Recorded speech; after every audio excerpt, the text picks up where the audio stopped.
Highlights from our one-on-one with Houston head coach Willie Fritz as LSU opens bowl practice. Locked on LSU. Here we go.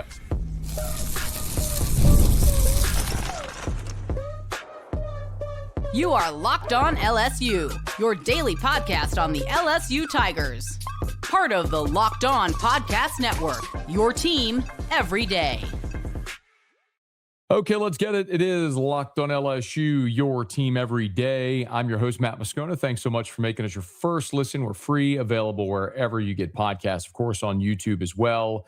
So please subscribe. As always, one of the fastest ways to help us grow is by leaving your comments below. So thank you sincerely for that. And thank you for helping make the Locked On Podcast Network the #1 sports podcast network in the world. LSU's preparation for the Texas Bowl is underway. The Tigers on Sunday held their third workout. Remember, you get 15 workouts in advance of the bowl game. Here, as we are now 13 days away as we record this on Sunday. We're 13 days away from LSU Houston in the Texas Bowl on Saturday, December the 27th. And as we often say, the most important part of a bowl game, if you're outside of the college football playoff, are these bowl practices. It's 15 opportunities to get out on the field, get young guys work. You're going to have opt-outs. It's an opportunity for 15 more practices, sort of like a pre-spring, but also for the new staff, specifically at LSU, to come in and get some on-field evaluation. Now, I can tell you that Sunday's practice was the first time that Lane Kiffin was out there observing. So this was practice number 3. They had 2 workouts. It was Tuesday, Friday, and now Sunday. Sunday's practice is the first time that Lane Kiffin was watching LSU. We have seen, or I should say, General Manager Billy Glasscock, the development of player personnel, is also a director of player personnel, have been out there. And some of the Ole Miss staffers, former Ole Miss staffers who are coming in, have been out there. So I'll get you some more notes in just a second from LSU's side. But I did have an opportunity to sit down with Houston head coach Willie Fritz one-on-one. Remember, Willie Fritz is a coaching lifer. He's 64 years old. He's in mid-60s. He was at Tulane for nearly a decade before taking the Houston job. And he's 65. I don't want to cheat Coach Fritz there. I wanted to check myself. He's 65. He'll be 66 in April. But he obviously spent a long time there at Tulane from 2016 to 2023, led Tulane to that amazing season where they beat Southern Cal in the Cotton Bowl, parlayed that into the opportunity at the University of Houston now in the Big 12, where they had a tough year 1, but obviously a 9-3 season this year. And, I asked Coach Fritz about that, about playing in the bowl game, which some Big 12 schools, notably Kansas State, some with coaching changes, chose to pay a fine to opt out of playing in a bowl. And Willie Fritz said something they never considered. We had a tough year, my first year here at Houston, and I think everybody's goal is to play in a bowl game, and then after that it's CFP and, national championship, all those kind of things. But this is a big reward for us, turning it around this season and, going 9-3 and coming close in a couple other games in a tough conference, like the Big 12, where everybody's pretty good. It's one of those leagues where, every week you got to be ready to play. And in some other leagues where you might have to, bring your C game on, you still are able to win. But in this same thing in the SEC, you got to be ready to play every single week. And so, we're very, very pumped up and excited about this opportunity. Houston was just 4-8 in Fritz's first season. They were 3-6 in conference play. And sometimes the way a schedule can shape out, it can sort of be deceptive, especially when you talk. Now, Houston, of course, that last year was their first year in the Big 12, and all of the teams from the American that jumped into the Big 12 really struggled year 1. Houston, Cincinnati, Central Florida, they all struggled. BYU, they all struggled year 1. And it was a bounce back for a lot of those teams. But you go back, Houston's only wins a season ago. They beat Rice. They did win a game at TCU.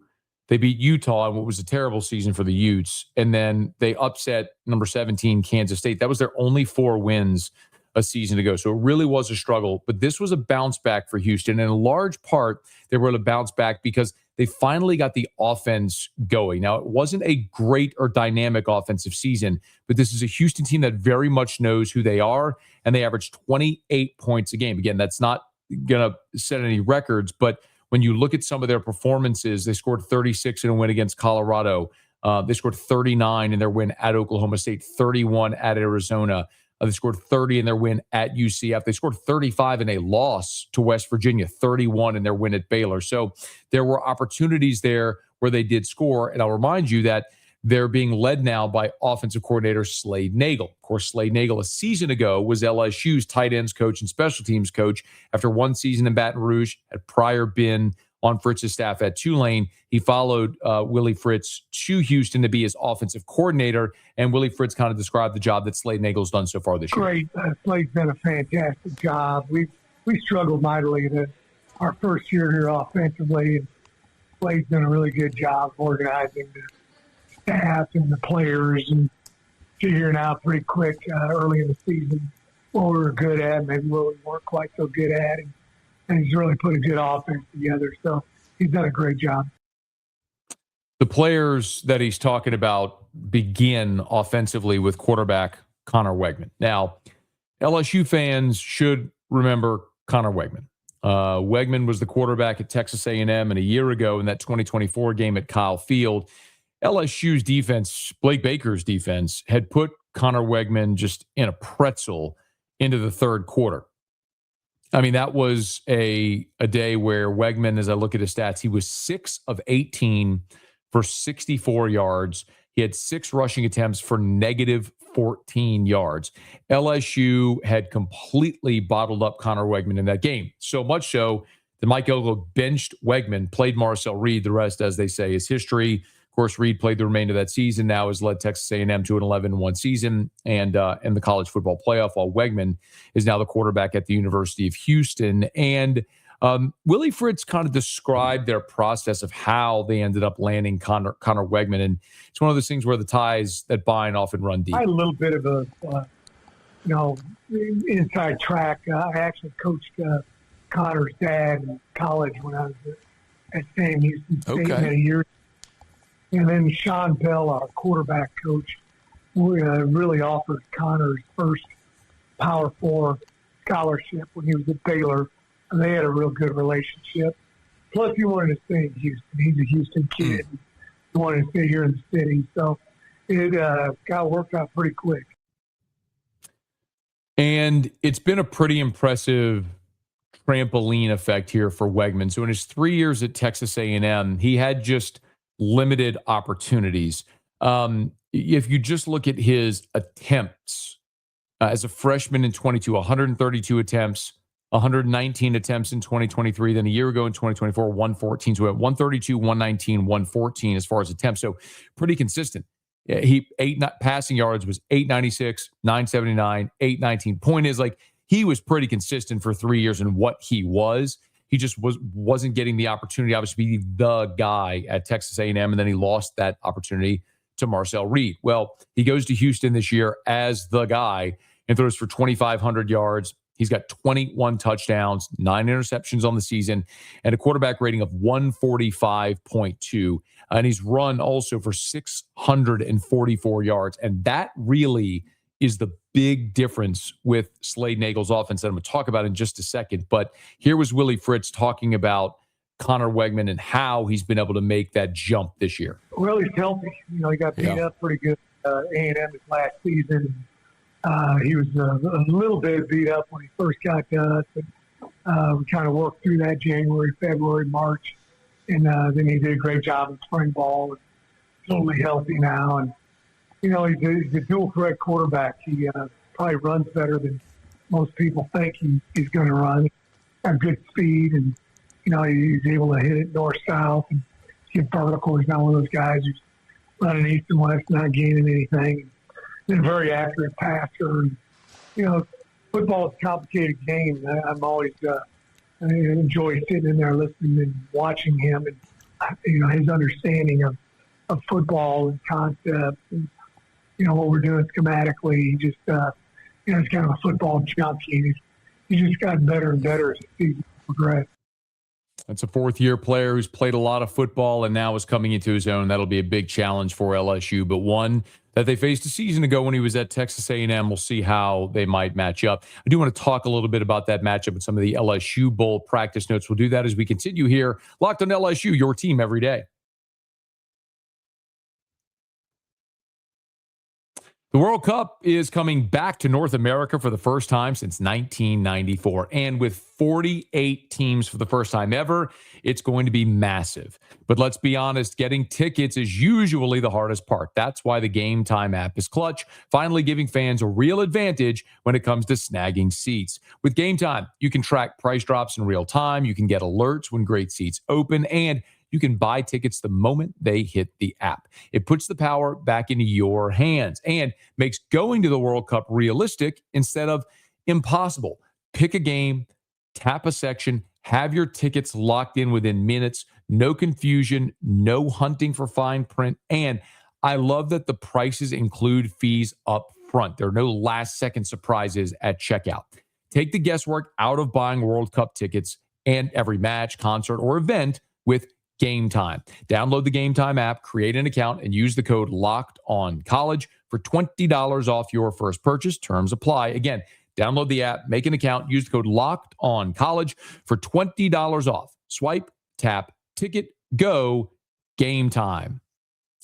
Today's show is also brought to you by Omaha Steaks. The holidays come with two big goals: feeding people well and finding gifts they'll actually love. And when you want both handled in one move, Omaha Steaks is the way to go. From hosting to gifting, they deliver the world's best steak experience right to your door. Because during their Sizzle All the Way sale, you can stock up and save in a huge way. 50% off site-wide at omahasteaks.com. And it gets even better. Locked On College listeners get an extra $35 off with the code COLLEGE at checkout. So many options, y'all. Fillets, burgers, comfort meals, sides, desserts. Build a box for anyone. It's holiday magic made easy. And if you order by 6 o'clock Eastern, it ships the same day. Save big on gourmet gifts and more holiday favorites with Omaha Steaks. Visit omahasteaks.com for 50% off site-wide during their Sizzle All the Way sale. And for an extra $35 off, use the promo code COLLEGE at checkout. Terms apply. See site for details. That's omahasteaks.com, code COLLEGE. As we kind of discussed there, Conner Weigman's ability to run the football, that really is the differentiator in Slade Nagle's offense from what Houston was to what they are this year. This is a team that offensively runs for 175 yards a game. That's 48th in the country. Their passing total, 215 yards a game, is 85th. So the pass is a good balance to their run. And maybe more indicative of what they do, Houston is 25th in the country in time of possession. So they want to run the ball, they want to possess the ball, and we talked about Conner Weigman there with over 600 rushing yards. He is 16th in the country among quarterbacks in rushing and 10th in rushing touchdowns among quarterbacks. So that's going to be something that you got to be able to respect. Weigman running on the season has 11 rushing touchdowns, which leads their team. Dean Connors, their running back, has 5. He's run for 851 yards. Weigman, 644. So you're talking about a quarterback where the run is intentional. Now, I know we've talked plenty about LSU and their struggle stopping running quarterbacks, but I would actually submit that LSU had success against guys like Lenora Sellers and John Mateer, the design quarterback runs. Where they struggled was Trinidad Chambliss and Diego Pavia with the ability to create where there was pressure and to extend plays, the off-schedule plays. So I'm not necessarily super concerned in this situation with what Weigman presents, especially considering we saw this. But if you can make him throw, that's certainly going to be the emphasis. So, some of the sort of deeper things here, their defensive coordinator, Austin Armstrong, was Billy Napier's DC after Patrick Toney left for the Arizona Cardinals. So there was some familiarity there as well in the Southeastern Conference. They're going to run a 4-2-5 with a lot of odd fronts. And, that means you're going to have some opportunities to run the football if you'll commit to it. But the other thing that you really have to keep an eye on is the red zone. And this is not going to be good for LSU because the Tigers have struggled. They've been one of the worst in the country in the red zone. Houston, meanwhile, defensively, one of the best. They're 17th in America defensively in red zone scoring rate, and they're 9th in red zone touchdown rate, meaning their defense, once you get into the red zone, they force field goals. They're very good at preventing you from scoring. And LSU this year has been among the worst in converting in the red zone. So that tells you get into the red zone, it's going to be tough, but that's going to be the challenge for LSU, or maybe to hit bigger plays from beyond the red zone to get into the end zone. It is also worth noting that Houston's starting center is no longer with the team. So that's one of the things we always talk about. The old Mike Detillier line, 80% of the time that a team loses its starting center, they fail to cover the next game. So so that's a big miss there in the middle of the team. I'm just kind of scrolling through the rest. I think from the LSU perspective, maybe the most notable piece here is going to be who is actually going to play for LSU in this bowl game. And I was told that LSU is not expecting Aaron Anderson to play in the game. Remember, there's 3 LSU players on the offensive side that have accepted an East-West Shrine Bowl invite. Harold Perkins defensively, but Chris Hilton, Xavier Thomas, Aaron Anderson have all accepted their Shrine Bowl invites offensively. And I think Hilton and Thomas may well play in this game, but Anderson, because of his injuries, he's been rehabbing. He's just going to get ready to be healthy enough for that Shrine Bowl at the end of January and sort of his scouting opportunity. So I do not expect Aaron Anderson to play in the bowl game. There are 7 players that have declared their intention to enter the transfer portal. However, all those guys can still play in this game for LSU if they choose to and not affect eligibility. For example, Caleb Jackson. If Caleb Jackson wanted to play in this bowl game, he could. Jawan Johnson has said he's entered the portal, but will stay with the team to finish the season. That's another thing that Frank Wilson had alluded to when he mentioned when he met with reporters earlier this week, is a guy like Ahmad Bro, the defensive lineman, who's declared that his intention to enter the portal is expected to stay with the team and play in the bowl game. So that's going to be the thing really worth watching. We know the handful of guys that won't play that Frank Wilson mentioned earlier in the week.